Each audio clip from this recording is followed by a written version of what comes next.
Déjà sacrément touchée par les polémiques depuis quelques semaines, la France a un incroyable talent doit faire face à un nouveau scandale. En octobre, à quelques jours seulement de la diffusion du premier épisode de la nouvelle saison, M6 avait dû se résoudre à reporter son lancement à cause de l'affaire Gilbert Rozon. Accusé d'harcèlement, de viol et d'agression sexuelle par plusieurs femmes au Québec, l'emblématique juré de l'émission a évidemment été écarté. Malheureusement, les auditions avaient déjà été enregistrées, en sa présence, et la chaîne a donc décidé de commencer directement la saison de La France a un incroyable talent aux demi-finales.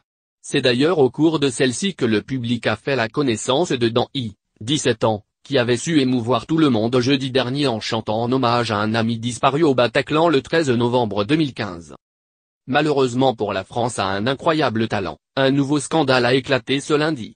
Comme le révèle BFM TV, l'association de victimes du 13 novembre Life for Paris a décidé de saisir le CSA en raison du soi-disant hommage de Dan I à son ami décédé au Bataclan. Aucun Alexandre n'est mort ni au Bataclan, ni au Stade de France ni à une terrasse de café parisien ce 13 novembre 2015, précise l'association dans son courrier au CSA.